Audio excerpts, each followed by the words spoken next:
Vamos lá.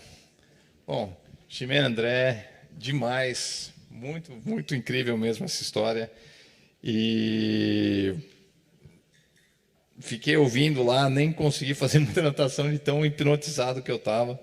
A gente lê muito, sai muita reportagem, muita notícia, artigo sobre isso, né? E você vê uma data aqui, uma data ali. Acho que vocês realmente fizeram uma síntese muito bacana, muito didática para a gente entender o contexto dessa história. Bom, gente, esse evento ele não está sendo transmitido ao vivo, mas ele está sendo gravado. Vai ser postado no YouTube no início da semana que vem. Então, já deixo o convite a todos vocês que estão aqui para acompanhar as redes sociais do USP Talks e da USP, do Ciência USP e do Museu de Arqueologia e Etnologia da USP também. E se vocês curtirem o evento de hoje, por favor, deem um like lá, compartilhem, encaminhem para os seus amigos e familiares poderem ter acesso a esse conteúdo também. Tá? Então, reapresentando aqui, nós estamos no USP Talks, sobre o povoamento das Américas, os primeiros seres humanos no Brasil. Eu sou Herto Escobar, do Jornal da USP, estou aqui com a professora Ximena Villagrán e com o professor André Strauss, do Museu de Arqueologia e Etnologia da USP. Eles acabaram de fazer as apresentações dele e agora a gente vai ter uma conversa com a plateia. As perguntas estão vindo. Enquanto elas não chegam, vou já dar início aqui à nossa conversa com uma pergunta meio lúdica, assim, mas acho que pode ser interessante. Se vocês tivessem uma máquina do tempo e pudessem voltar, né, dentro de toda essa narrativa que vocês construíram, para um ponto específico no tempo e no espaço dessa história do povoamento das Américas, para onde vocês iriam? Qual que é, talvez, a dúvida que mais te deixa acordado, mais te fascina, que você gostaria de elucidar? Bom, para mim, eu iria para a Serra da Capivara, de cabeça. Ir lá e ver se, de fato, tinha essas pessoas lá, né? Porque são numerosos sítios, né? Eu mencionei 3, mas são mais, né? E fica essa dúvida. Então, eu queria estar lá e ver se essas pessoas estavam, de fato, ocupando os abrigos e ver se, nesse momento, os macacos também estavam fazendo instrumentos de pedra, né? E qual que era o tamanho desses macacos? Porque há 30 mil anos atrás, eles eram da megafauna, então eram grandes também, do tamanho de seres humanos. Então, para mim, seria o melhor momento no tempo seria estar lá há 30 mil, 20 mil anos atrás. Tem muitas imagens incríveis que a gente acha na internet dos macacos prego, né, quebrando essas pedras, mas nós estamos falando de outro tipo de macaco bem maior, então. Um pouco maior, porque seria uma espécie mais antiga da megafauna. Então, seria macacos... Isso aí é uma suposição. Do que a gente sabe, são os macaquinhos atuais, que são pequenos. Tá. Mas a megafauna existia há 30 mil, 20 mil anos atrás, e tem espécies deles mais antigas. Será que esses que eram maiores não faziam também esses instrumentos, que nem os que fazem hoje? Como é que eram esses instrumentos? Como é que era essa... Se tinha seres humanos, como é que era essa convivência? Sei lá, essa que são a grande dúvida, né? E se a gente puder olhar aquilo, já resolve o problema, né? O enigma das ocupações na Serra da Capivara. Tá. Antes de eu passar para você, André, só complementar com as ferramentas que a gente tem hoje, a gente não consegue elucidar esse mistério da Serra da Capivara? É difícil, porque ficou muito polarizado o debate, né, sobre esses sítios. E alguns especialistas que trabalham com tecnologia lítica batem o olho nos instrumentos e falam, não, isso aqui sem dúvida foi feito por seres humanos, não tem por que questionar. Mas muitos de nós não somos especialistas em tecnologia lítica, e aí fica mais difícil de acreditar, porque realmente são instrumentos muito simples, né, muito rudimentares. Então, não sei, não está 100% resolvido. O que faltaria fazer? Achar mais instrumentos, eu acho que não é o caminho, porque já se acharam muitos, né? Tem centenas desses possíveis instrumentos. Para mim, o que seria interessante seria encontrar novos sítios e escavar eles, mostrar eles com novas perspectivas arqueológicas, do jeito que a gente faz hoje em dia, né? Já contemplando amostragens para a diversidade de análises, microbotânicas, microarqueológicas, sobre detecção de queima no sedimento, sobre detecção de lipídios, né, restos de gordura que podem ter deixado as ocupações humanas no sedimento, e tantos outros métodos de alta resolução que a gente tem hoje. Então, seria uma maneira de fazer mais do mesmo, não vai resolver. Tem que fazer com outro olhar, com outra perspectiva. Perfeito. André, a máquina do tempo é sua. Para onde e quando você vai? Eu iria para Lagoa Santa, não tem como ser diferente, né? Que eu trabalho lá há 20 anos já e a gente fica inventando tanta história sobre eles, eu tenho certeza que a gente chegando lá não ia ser nada do que a gente imagina, né? Porque tem várias dimensões esse debate que nos atraem, né? Eu falei da antropológica, né? Até epistemológica, mas tem uma que é como se fosse um enigma mesmo, sabe, Ayrton? É um quebra-cabeça, é como se fosse um jogo.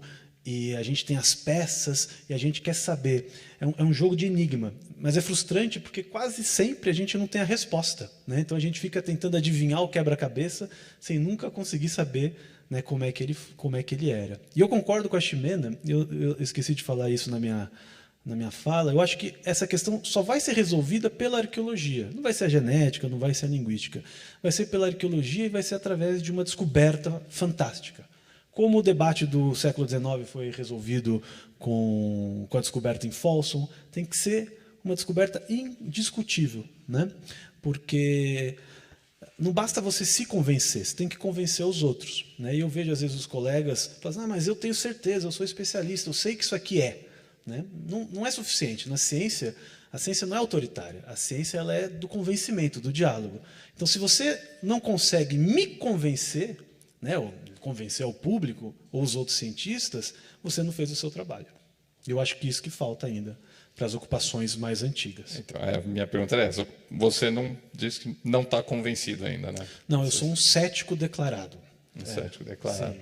Ximena, você compartilha desse ceticismo? Não, eu não sou cética. Eu quero acreditar. Eu acho que é muito legal e vai que tem, entendeu? Eu acho que ainda tem que investigar mais para sim ou para não. Tem que pesquisar mais. Então, eu não sou 100%, não nego 100% não. Eu quero que essas evidências apareçam um dia. Principalmente em Arroyo do Vizcaíno, no Uruguai, que eu acho que é um sítio que promete muito. Uhum. Não só porque eu sou uruguaia, mas realmente é um contexto bom, pouco conhecido. Mas, Ayrton, se você me permite, eu acho que uma diferença fundamental é que, no passado, essas divergências de opinião eram levadas para o lado pessoal, né? As pessoas ficavam ofendidas.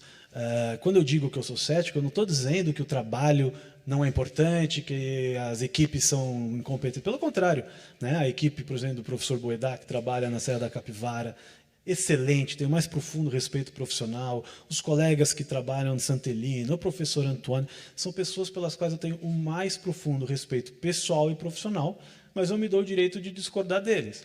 Se eu discordo da minha esposa, por que eu não vou discordar do meu colega? Não é verdade? E a gente nunca brigou por causa disso, né? Então, eu acho que hoje tem essa... Hoje já brigou. Não, acho que não. Aqui não é a hora nem o lugar, gente. Calma. Mas então eu acho que esse é um novo espírito, né, que a nossa geração traz. Vamos discordar e vamos conversar, né? E eu acho que isso tem funcionado muito bem. Perfeito. Bom, gente, não faltam perguntas, como vocês estão vendo. Vou selecionar 3 aqui para jogar para vocês e aí vocês respondem o que acharem mais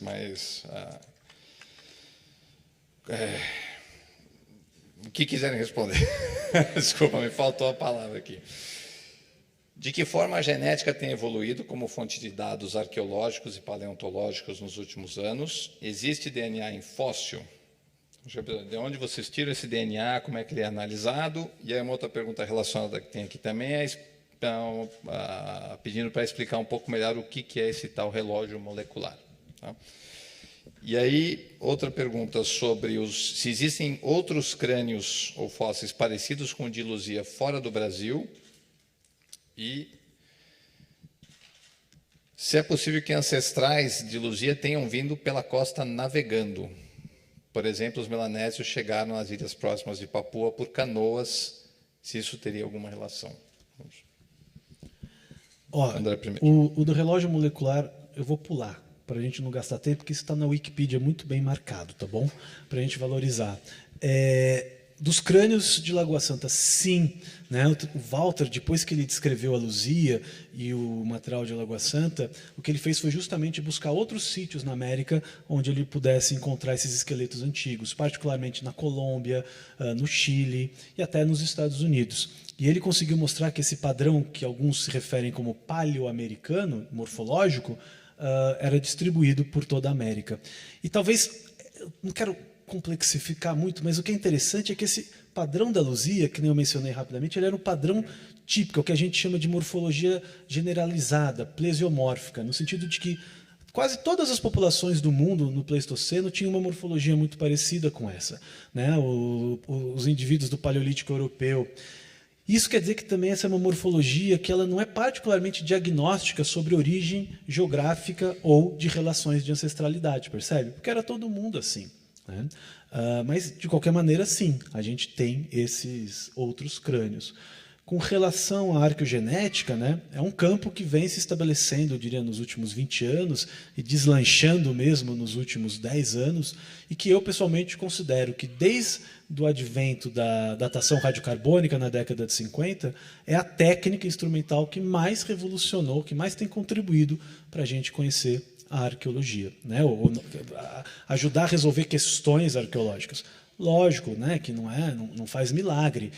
E eu acho que um dos grandes poderes da arqueogenética não é só a técnica, é que ela chega super atrasada. Ela chega depois de 2, 3 séculos de debates sendo discutidos pela linguística, depois pela arqueologia, depois Então, as questões já estão muito bem amarradas. É como se a bola estava na cara do gol. A genética só precisa vir e terminar, entendeu? Isso, enfim, são coisas da vida. Às vezes, eu que sou um antropólogo de formação, às vezes a gente fica meio ressentido, né? Fala, pô, essa técnica é tão poderosa. Mas, enfim, são coisas da vida. Eu não lembro, tinha mais alguma pergunta? É sobre a possibilidade de migração por mar, né? Ou ao longo da costa, ou até mais longas transoceânicas. A migração transoceânica da Polinésia, para explicar Lagoa Santa, é inviável, né? Porque o próprio povoamento da Polinésia data de 2.000 anos atrás. Então, não tinha seres humanos lá como para terem chegado a 12.000, 13.000 anos. Então, essa hipótese não tem como se sustentar. Agora, uma migração costeira, talvez, para explicar essa chegada de seres humanos na América do Sul, eu acho plausível. Eu trabalhei muito tempo com sambaquis, né, com as culturas costeiras do litoral atlântico brasileiro, e eu sou uma fervente defensora de uma ocupação da costa brasileira através de uma migração costeira pelo lado atlântico, né? Eu falei para vocês da migração pelo Pacífico, mas eu acredito muito que teria havido uma divisão no Istmo do Panamá. Um povo foi para o Pacífico, outro povo foi pelo Atlântico, e eles estariam atrás, seriam os ancestrais das culturas marítimas, né? Dos costores sambaquis. Agora, se isso aconteceu alguns milhares antes para explicar Lagoa Santa, não tem nenhuma evidência, né? Eu acho que tudo indica que, no caso de Lagoa Santa, a migração foi pelo interior mesmo. Pelo interior, tá. A outra pergunta que eu tinha separado aqui era justamente sobre os sambaquis, né? A pessoa pergunta, os povos de sambaqui da costa brasileira já passaram por estudos genéticos? Qual é a hipótese mais recente sobre o seu desaparecimento? E aí eu acrescento como é que os povos do sambaquis se encaixam nessa história de povoamento da América como um todo.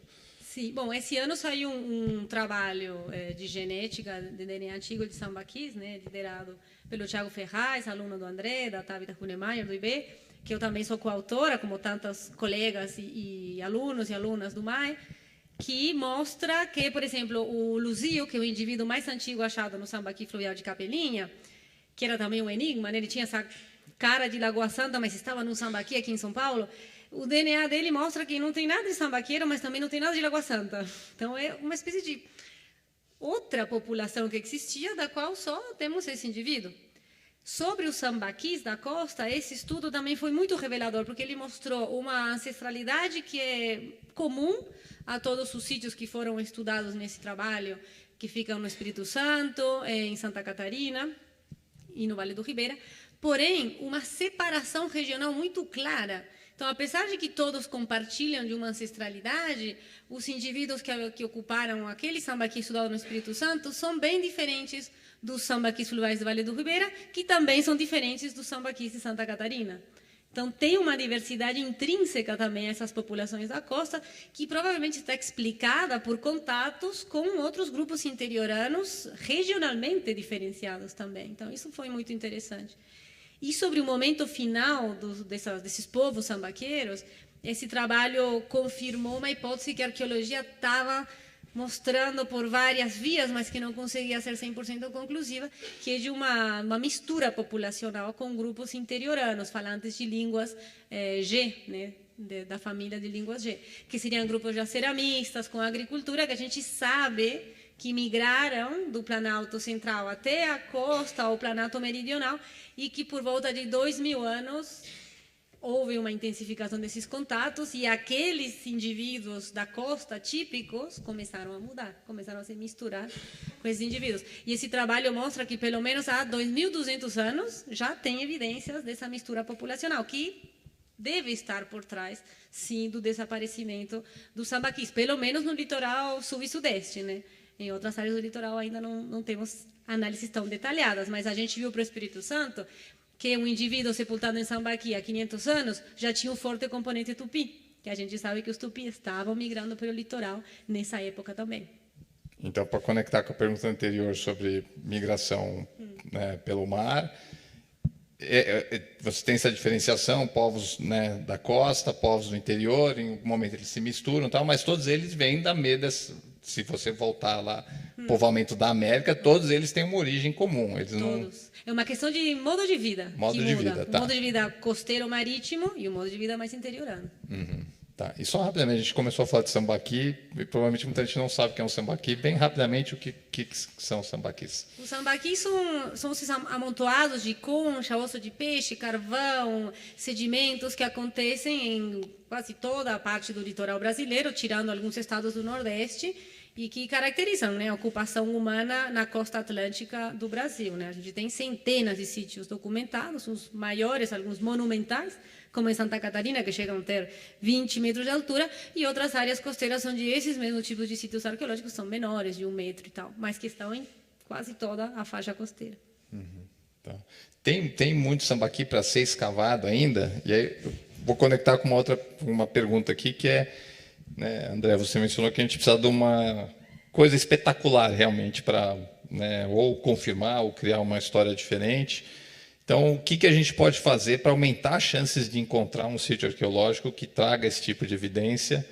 E aí eu acrescento o esforço de pesquisa que a gente tem hoje em arqueologia no Brasil, dá conta de estudar todos os sítios que são conhecidos, né? O que a gente pode fazer para trazer mais evidências aí à tona?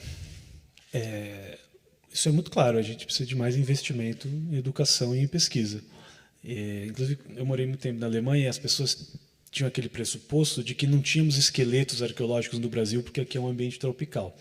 Claro que não vai preservar, que nem preserva na Sibéria, mas não é por isso. A gente não tem porque nós não temos arqueólogos para irem a campo e fazer, né, o trabalho que precisa ser feito. Cada, né, estado brasileiro é do tamanho de um país europeu. Então, somos poucos arqueólogos, especialmente arqueólogos, né, que estão dedicados a essas atividades acadêmicas, que muitas vezes... A arqueologia hoje é muito cara, né, porque, enfim, a gente precisa de datação, a gente precisa ter toda uma equipe. Uma escavação arqueológica dificilmente vai custar menos do que 60, 70 mil reais uma etapa, né?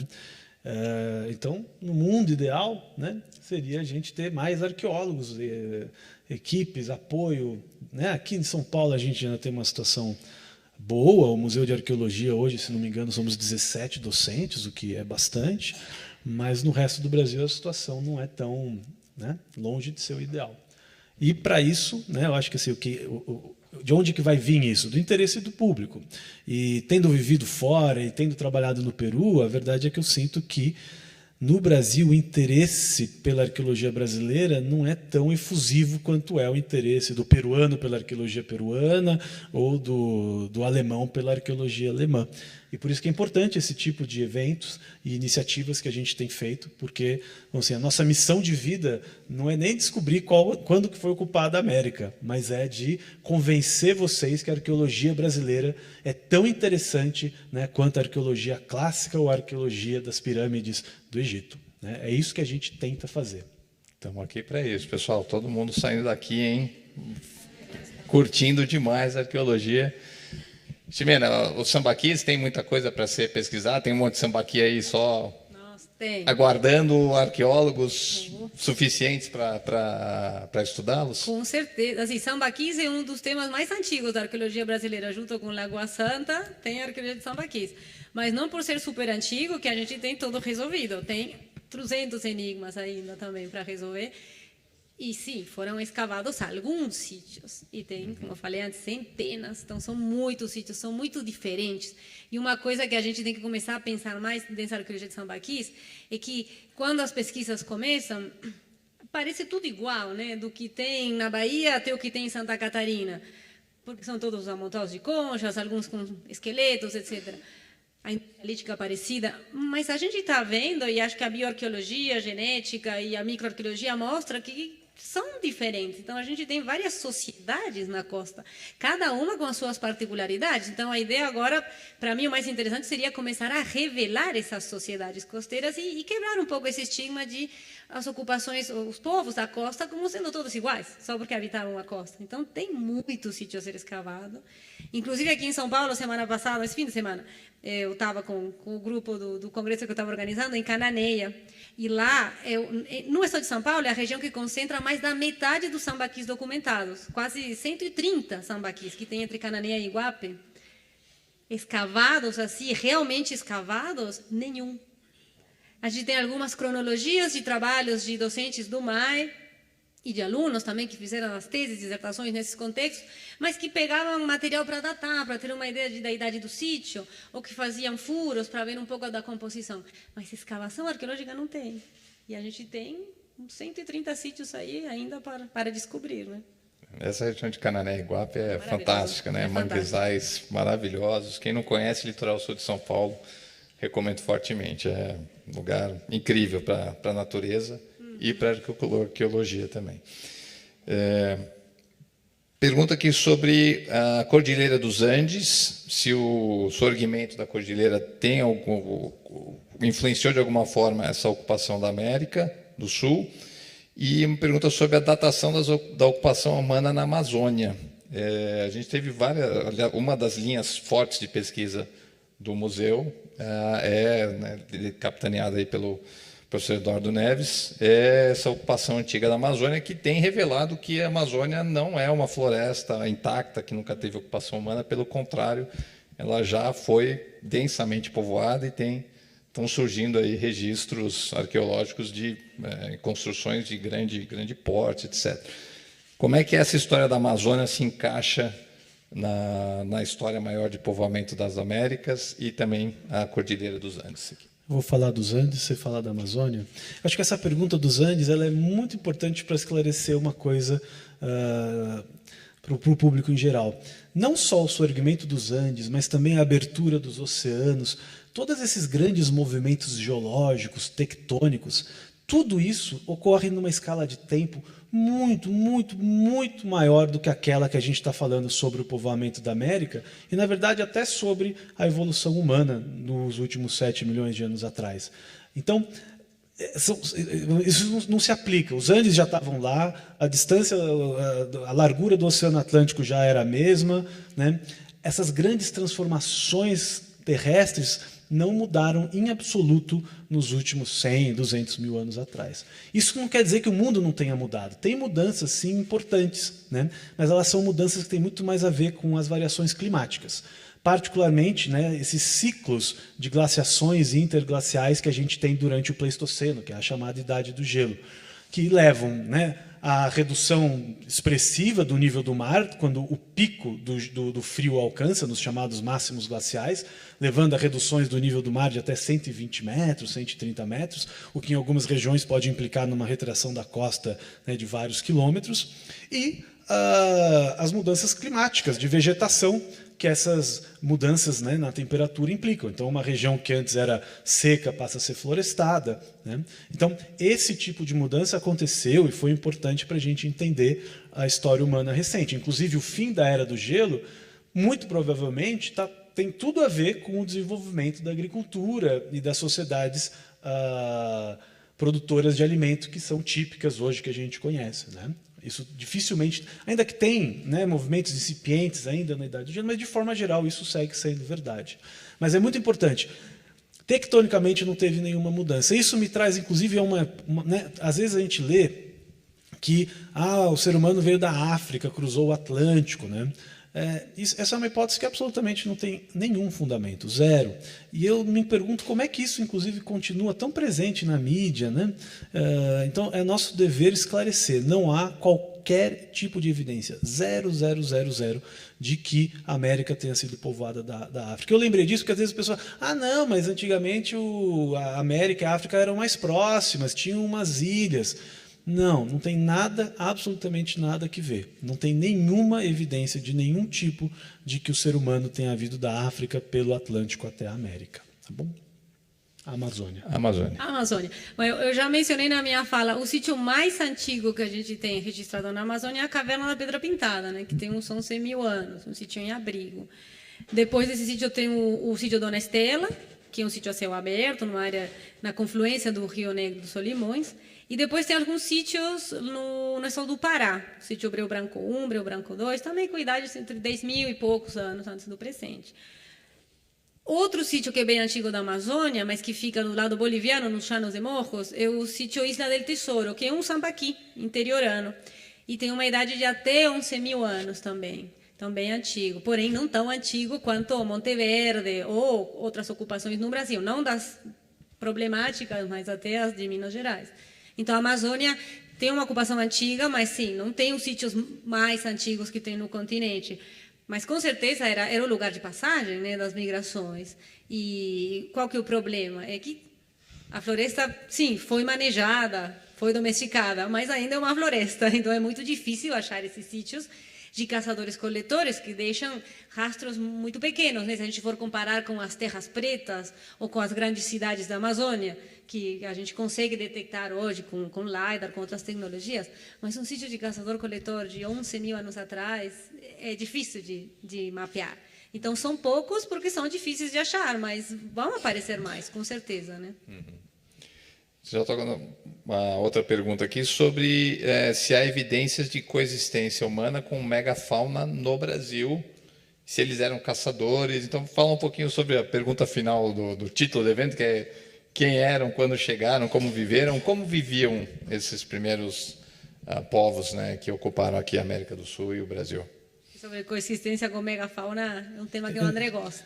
Esse é um tema clássico, né, e que remete aos trabalhos do Peter Lund em Lagoa Santa, quando ele, em 843, salvo engano da minha parte, né, na Gruta do Sumidor, ele encontra próximo esqueletos humanos e ossos de megafauna, que leva, né, a primeira proposição que passou, inclusive, a ser conhecido como o dilema de Lund. O fato é de que não há nenhuma dúvida de que seres humanos interagiram com a megafauna na América do Norte e na América do Sul. A pergunta é qual foi a intensidade disso, né? E no Brasil, particularmente, então, na América do Norte, a gente tem sítios de matança de mastodonte, de mamute, né? Inclusive o próprio Blackwater Draw, que é o sítio típico de Clovis. Mas no Brasil, meio que constrangedoramente, talvez, a gente tem muito pouca evidência direta, né, de caça, coisas como um osso de megafauna com uma ponta de flecha ou com uma marca de corte, de descarne, muito pouco.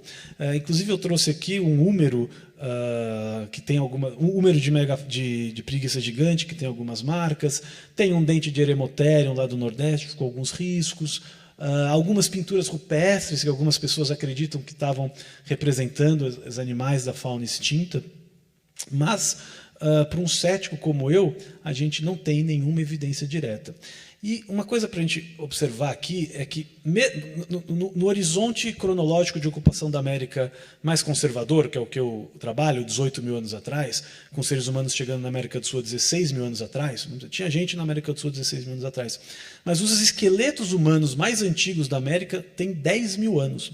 Então, quando a gente fala de Lagoa Santa como os primeiros brasileiros, na verdade é uma bela de uma licença poética. Já tinha passado pelo menos 5.000 anos de existência humana na América, né? E por que eu estou falando isso? Porque se a gente quer entender, será que esses caras estavam comendo muita megafauna? Existem técnicas químicas que você consegue aplicar ao osso para trazer esse tipo de resposta. Mas quando a gente analisa os esqueletos de Lagoa Santa, uma das surpresas que a gente teve, inclusive, é de que eles não eram grandes comedores de carne. A quase totalidade, ou uma parte majoritária da proteína consumida por esses indivíduos tinha origem vegetal, né? Então a gente fala muito em caçador-coletor. Na verdade, esses caras eram muito mais coletores, manejadores dos recursos vegetais do cerrado do que efetivamente caçadores. A situação é diferente na Argentina, onde você já tem, né, uma concentração muito maior de pontas de projéteis mais robustas e também é onde a gente tem uma concentração muito maior de megafauna. Em resumo, não há qualquer dúvida que o ser humano caçou a megafauna na América do Sul. Se foi o responsável pela extinção ou não, é outro debate que eu não vou nem começar. Mas no Brasil, curiosamente, a gente tem muito pouca, né? E se você perguntar, eu pessoalmente considero que nós não temos nenhuma evidência incontestável de interação direta entre seres humanos e megafauna. Mesmo sabendo, né, que houve um overlap cronológico entre a chegada dos humanos e o desaparecimento da megafauna. Megafauna, a gente era aqueles animais, né? Preguiça gigante, mastodonte, tal, aqueles bichos grandes que não estão mais por aqui. Mas, André, como é que você sabe o que uma pessoa comia examinando o DNA de um osso que você desenterrou em um sítio arqueológico? Não é o DNA, né? Mas são as análises isotópicas. São técnicas já relativamente clássicas da arqueologia, das ciências arqueológicas. Bastante tudo que acontece na sua vida fica marcado no seu osso. E a gente consegue estudar isso. É isso que o bioarqueólogo faz da vida. A gente estuda os ossos para reconstruir como as pessoas viveram no passado. Pode ser desde coisas simples, como estudar a frequência de cáries na boca, o que vai estar relacionado com o grau de consumo de carboidrato, por exemplo, ou análises químicas do colágeno do osso. Hoje, inclusive, nem só do colágeno. Mas existem dois marcadores químicos clássicos que são os isótopos estáveis de carbono e nitrogênio, né? E no caso do nitrogênio, os dois isótopos, leve e pesado, eles vão passando por um processo que a gente chama de fracionamento isotópico. Mas basicamente quer dizer que cada vez que uma coisa é comida por outra, os isótopos mais pesados vão ficando para trás. Então a razão isotópica entre o pesado e o leve vai mudando. Então quando você analisa o osso, você consegue entender se né, o dono daquele osso estava no topo, no meio ou na base da cadeia trófica, né? Se ele era um herbívoro, um onívoro, um carnívoro. Claro que é infinitamente mais complicado do que isso, né?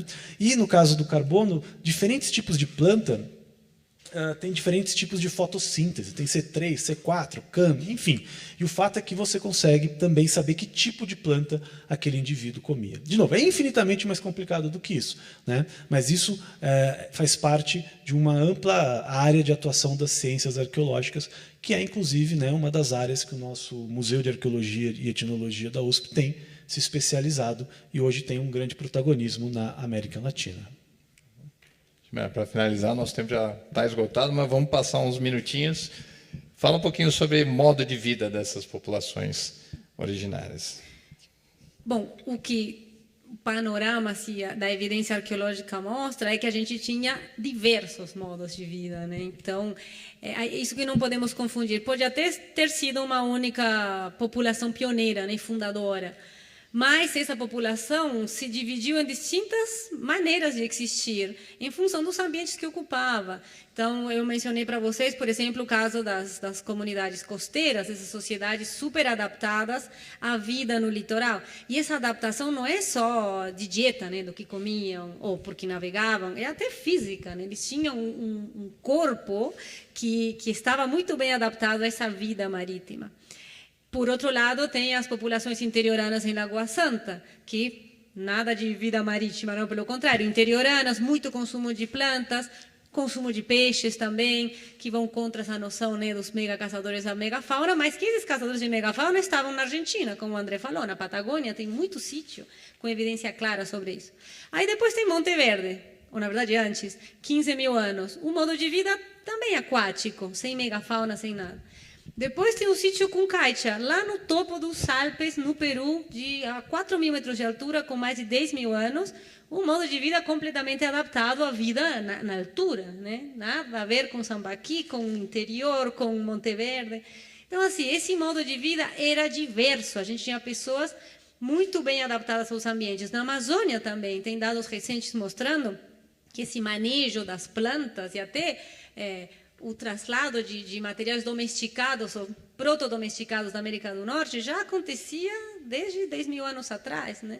Então, inúmeros modos de vida que respondem a como as pessoas se adaptaram e conseguiram sobreviver de maneira bem-sucedida na diversidade de ambientes do continente. Então, não dá para fechar em um, né? São vários. Depende de para onde você olha, você vai ver um modo de vida diferente. Exatamente. Né? Perfeito. Deixa eu finalizar com uma pergunta mais técnica, mas que eu acho que é fundamental. Quer dizer, todos esses debates, essas polêmicas, giram em torno de datas, né? De datações e, pelo jeito, cada sítio, dependendo das suas características, usa métodos de datação diferentes ou não. A minha pergunta é, qual que é o grau de certeza que a gente tem sobre essas datações?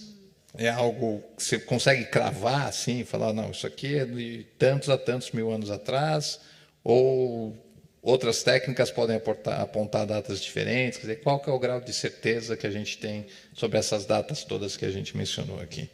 Bom, acho que sobre esse tema os dois podemos falar um pouco, né? Mas o método que a gente usa é a datação por carbono 14, em todos os contextos, né? Que basicamente é datar carvão vegetal, principalmente associado aos artefatos humanos, aos esqueletos. Dessa maneira, a gente tem uma cronologia daquela camada, daquele sedimento que contém os objetos, porque a gente não consegue datar uma pedra por si mesma. Né? Você então, não data o objeto em si, mas não. O sedimento, né? O contexto no qual ele associação. está encontrado. A maneira de você ter uma cronologia mais precisa é datar um esqueleto humano. Aí você já sabe, porque você sabe a idade desse esqueleto, então você sabe que a ocupação é isso. Quando você tem esqueletos, está ótimo, mas são os casos mais raros. Né? Então, aí a gente utiliza o carbono 14, os carvões associados. Como ter certeza da confiabilidade? Aí que sempre pega na hora de discutir os sítios antigos. O que mais se questiona é a falta do que a gente chama de estudos de processos de formação de sítio, que é o que basicamente a geoarqueologia faz, que é te dar toda essa informação para você entender como se formou esse depósito e aí sim poder entender se aquele carvãozinho que estava no sedimento associado a um artefato lítico representa o momento da deposição humana. Então, tem muitos sítios dos antigos que não têm esses estudos feitos, que faltou a formação de sítio, a geoarqueologia. Então, hoje em dia, o que a gente faz quando escava um sítio e quer fornecer uma datação super precisa, a primeira coisa é focar na formação desse contexto, ter a localização super precisa com a estação total daquele carvão que está sendo datado, com uma boa descrição do sedimento em volta, com uma análise do sedimento em volta, e até aplicando outros métodos de datação complementares que permitam fazer um jogo que faça sentido, né? que dê confiabilidade a essa data. Então, em contextos muito antigos, isso é fundamental e é o que mais tem sido criticado. Eu faço isso em contextos recentes de Sambaqui, mas não por ser mais recente, a preocupação é menor. A preocupação por ter uma boa datação bem contextualizada tem que estar em qualquer escavação arqueológica. Perfeito.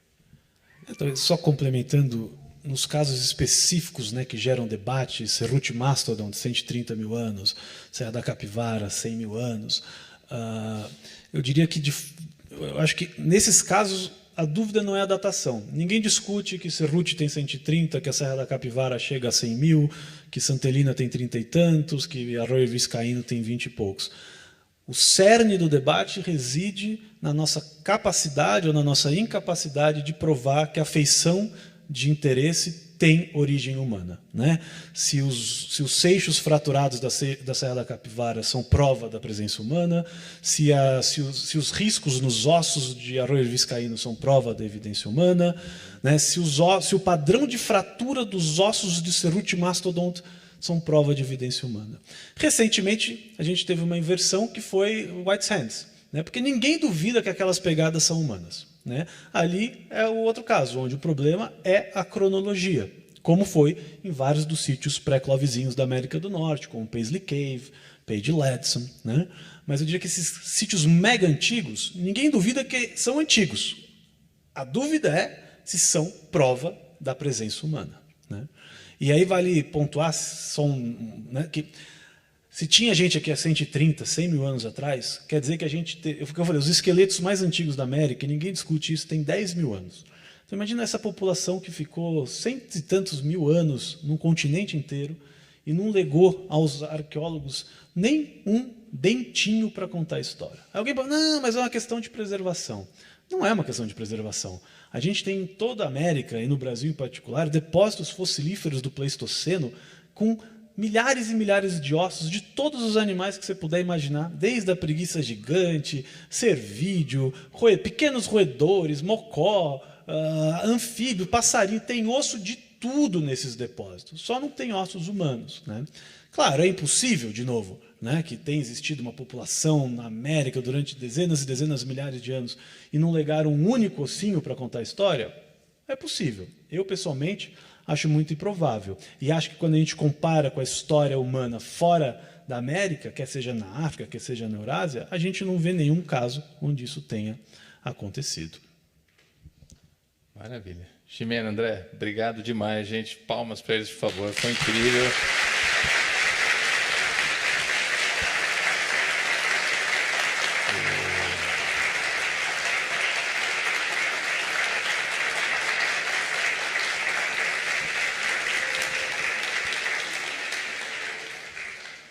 Muito obrigado a vocês que vieram aqui prestigiar o Hospitox numa quinta-feira, encher um auditório do MAS para ouvir, para vir aqui conversar sobre ciência, sobre história. Demais, gente. Obrigado mesmo. Uma boa noite para todo mundo. Acompanhe as nossas redes sociais. Quer falar alguma coisa? Deixa eu fazer uma pergunta. Por favor. Dá tempo para quem quiser vir ver e manusear as réplicas aqui na frente? 5 minutinhos. Rebeca Camaroto, a minha braço direito. Rebeca, temos tempo no auditório? Para quem não estava aqui no começo, todas as réplicas estão à disposição para vocês virem ver e manusear. Fiquem à vontade para vir até aqui na frente. Então, saímos todos aqui fãs de arqueologia. Obrigado, gente. Boa noite para todo mundo. Obrigada. Até o próximo Hospitox.